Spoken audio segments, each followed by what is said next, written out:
Protagonistas de Lenares, con Jaime Adrada. Bueno, pues continuamos en directo y un poco a todo correr, ¿no? Porque queremos contarles tantas cosas que es que al final nos va a faltar el tiempo y el límite lo tenemos plax marcado en las 2 de la tarde, que llegan las noticias y nuestro compañero José Miguel Azpiroz. Bueno, lo decíamos al presentar el programa, tendremos con nosotros tendríamos y la tenemos ya la presencia en nuestros estudios del investigador Alcor de Castilla, a quien pasamos rápidamente a saludar. Alcor, bienvenido, buenos días, muchas gracias por acercarte a nuestros estudios. Hola, buenos días. A quien gracias. Ustedes ya conocen porque nuestro querido compañero subdirector editorial precisamente del grupo del Diario de Alcalá, y bueno, ya le han escuchado ustedes muchísimas veces, Xavier Colas, pues hace algunos años nos decía que tuvo ocasión de hacer una entrevista precisamente para el Diario de Alcalá. Xavi, bienvenido también, buenos días. Hola, buenas. Bueno, pues tenemos aquí a Alcor. Me comenta, la situación fue la siguiente.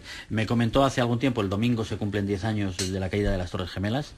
¿Empleo bien el término, Alcor? La caída. Bueno, la palabra que utiliza el diccionario es demolición controlada. Bueno, y eso lo van a poder escuchar ahora porque Alcor tiene una teoría un tanto especial sobre lo que sucedió. Digo especial porque coincide con muchos, pero no con la generalidad, ¿no? Con la gente, pues nos hemos tragado o hemos creído unas declaraciones, unas manifestaciones, pero bueno, vamos a tener ocasión de escuchar a Alcor a lo largo de los próximos minutos. Pero vamos a pedir que sea Xavi el que nos haga la introducción con Alcor después de aquella famosa entrevista, cuando Xavi me cuenta, tengo una persona con la que yo hace algunos años hice una entrevista y el domingo, es verdad que a los medios, como nos gusta mucho aprovechar las efemérides, pues resulta que el domingo no es un día de diario y entonces tenemos que hacerlo antes o después, y a nosotros ya sabes, Alcor, que nos va el antes más que el después, ¿no? Entonces la intención es, bueno, pues un poquito hablar de la situación, poder conocer de tus teorías, aquellas que ya en aquella famosa entrevista comentada le comentabas a Xavier Colas iba en esa dirección un poco, ¿no, Xavi? Sí, lo que podríamos hacer es un poco regresar hace 10 años. Sí. Estábamos cada uno con nuestras... Por cierto, eso os iba a decir, ¿dónde estabais hace 10 años? Xavi, Alcor y Xavi. Yo estaba en casa. En casa. ¿En los Güeros? En los Güeros. ¿Es vecino de los Güeros? Ajá. O sea, vecino de aquí. Sí. Y cuando lo escuchaba por la radio, pues escuchaba informaciones contradictorias, no claras de lo que estaba sucediendo, porque se tardó un tiempo en reaccionar, y luego ya finalmente pues lo vi en la televisión. ¿Y tú, Xavi? Yo estaba en mi casa, estaba solo y me llamó mi padre, que en ese momento estaba en Washington, precisamente, que estaba de viaje, y él estuvo de hecho varios días ahí retenido por los problemas que hubo con los aviones. Y bueno, fue él el que me lo dijo. ¿Encendiste la televisión y viste un avión estrellado ya? ¿O viste algo? Estaba delante del ordenador, me metí en el New York Times y vi que tenían un flash sobre eso, y al ir a actualizar la página ya estaba colapsado y ya no se podía ver nada. Entonces ya fue cuando fui a ver la televisión, ¿no? Pero vamos, yo creo que a todos los que estamos aquí nadie puede decir que no les sorprendiese lo que ocurrió. Sí, pero yo creo que día, todos ¿no? pensamos que era un accidente, que era algo cuando el primer avión choca, claro, dices, bueno, pues un avión se ha chocado contra una torre. Yo fíjate, me acuerdo de Matías Prats en las noticias de Antena 3 diciendo, hablando de la antena que tenía una de las torres. Digo para que nos hagamos una idea de cómo era nuestra vida antes, ¿no? Sobre lo que creíamos que podía llegar a pasar. Estaba hablando de la antena que tenía una de las dos torres, y Matías Prats estaba diciendo en directo, como se caiga la antena, decía, como se caiga la antena, fíjate, y lo que ocurrió después. Y lo que ocurrió después de las dos torres, el Pentágono, etcétera, etcétera. Las guerras que han seguido, el 11M, que desgraciadamente también aquí nos golpeó muy fuerte en esta ciudad. Creo que el 11S fue probablemente cuando los que no hemos vivido Vietnam o cosas así, hablo por mí, perdimos un poco la inocencia. Al margen de luego las teorías, que haya gente que esté más de acuerdo con la teoría oficial o gente que esté menos de acuerdo, ¿no? Pero bueno, vamos a ir un poco al tema. Pero además hablamos de las Torres Gemelas y fueron varios capítulos. Fueron varios capítulos, exactamente. Y yo cuando entrevisté a Alcor, me acuerdo que le hice una pregunta, le dije, quitando los primeros momentos, que siempre hay informaciones contradictorias en cualquier tipo de cosa, ¿vale? ¿Qué fue lo primero que a ti te chirrió de este tema? Lo primero que te olió a chamusquina. Atención, respuesta.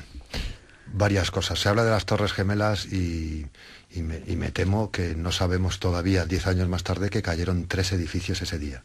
Por eso yo lo llamo las Torres Trimelas, porque el edificio 7, un edificio de 47 plantas, más grande que el Santiago Bernabéu, no entiendo cómo es posible que la prensa no haya informado de la caída de ese edificio. O sea que no fueron 2 las Torres Gemelas, sino que fueron 3 edificios. Pues lo que más llama la atención es que cayeran a la velocidad de caída libre de los cuerpos, O sea, cayeron en la dirección de la máxima resistencia, sobre su propia estructura. Todo el edificio se desplomó sobre su sótano. Eso llama mucho la atención, sobre todo porque 3 edificios, por primera vez en la historia de la arquitectura, cayeran ese mismo día y ni antes ni después se haya producido un evento semejante. Entonces, eso es lo que llama la atención. En el edificio 7 no impactó ningún avión, se produjeron 3 incendios que, según las crónicas de los bomberos, podían haber sido controlados perfectamente con 2 líneas de fuego, según dicen sus propias comunicaciones interiores, y resulta que a las 5 de la tarde, a las 5:20 de la tarde, también se cayó. De la misma manera que las Torres Gemelas, por implosión, o sea, hacia adentro, que eso llama muchísimo la atención. De hecho, lo de la antena que comentabas antes se ve perfectamente al comienzo de la caída. Todo esto, según las imágenes de la versión oficial, se ve como la antena gira hacia un lado, de manera que por la gravedad lo lógico es que el edificio se hubiera desplazado, o por lo menos las 20 plantas superiores, que fueron las que bascularon hacia un lado. ¿Cómo es posible que todo eso se pulverizara y volviera a caer sobre su propio sótano? Por ponerlo un poco en palabras un poco menos técnicas, y que me corrija el Cor si me equivoco, que se defiende las teorías sobre que no es exactamente un avión que ha chocado contra un edificio, el edificio que se ha caído. Lo que defienden estas teorías es que tiene más pinta de voladura que de un edificio cayendo como resultado de un choque. Es que la caída es talmente una voladura, lo que vemos muchas veces cuando cae un edificio con, ¿cómo se llama? Una voladura tiene un nombre, de una demolición controlada, sincronizada. Si lo que llama la atención antes cuando decías que íbamos por delante, yo creo que vamos muy por detrás y que somos muy ingenuos, porque después de 10 años y de saber cómo funcionan las demoliciones controladas, la actuación de esos edificios, que fue exactamente igual que cualquier demolición controlada, llama la atención que nos creamos que un avión, al impactar contra la torre, puede provocar eso. Entre otras cosas porque un avión, un 767, que fue lo que impactó con cada una de las torres, supuestamente, que lo vamos a dar por válido, pesa 180 toneladas. Las Torres Gemelas pesan 250.000 toneladas. O sea, que para que hagamos una proporción y podamos entender algo que yo creo que supera a nuestra imaginación y a nuestra mente, es como si pegamos un perdigonazo contra 1,5 kilos de carne picada. En proporción de masa es exactamente igual. Todos sabemos que un perdigonazo contra 1,5 kilos de carne picada lo que hace es absorberlo. Sobre todo cuando las torres estaban construidas de manera que absorbieran el impacto de varios aviones, porque en 1946 un B-52 impactó contra el Empire State, sin ninguna connotación terrorista. Estaba perdido en la neblina de Nueva York e impactó contra el Empire State. ¿Un B-52? Eso es, una super fortaleza de después de la guerra. En el 46. Desde entonces todos los arquitectos e ingenieros tienen esa previsión, puesto que hay un aeropuerto justamente ahí al lado, y todos los edificios se construyen, todos los rascacielos se construyen de manera tubular para absorber los impactos de los aviones. O sea que ya estaba esto previsto. Pero parece lo que se defiende desde el punto de vista oficial, que a las torres las tiró el incendio que se produjo después, porque ese perdigón es verdad que iba cargado de queroseno, que no era exactamente un perdigón macizo. 90.000 litros de queroseno, que la temperatura, según dicen los científicos que conocen el tema, lo máximo que puede arder es a 800 grados. Y la temperatura para empezar a fundir el hierro son 1.100 grados. Aparte que hasta el NIST, el Instituto de Tecnología, de Estándares y Tecnología de Nueva York, sabe, y cualquiera, que el queroseno, la mayoría se quemó fuera.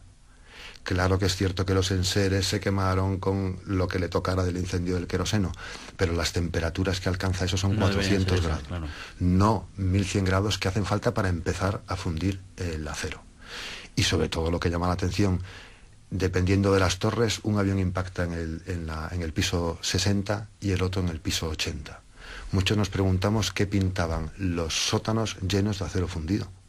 ¿Por qué está el acero fundido en el sótano si tendría que haber 80 pisos de cascotes y encima ese producto o esa consecuencia del fuego? ¿Cómo es posible que los sótanos hubiera semanas más tarde acero fundido? Y la razón que damos muchos, no es mi teoría, somos muchos, miles, millones en el mundo entero, sobre todo allí se ha creado una asociación de arquitectos, ingenieros, químicos, físicos, que están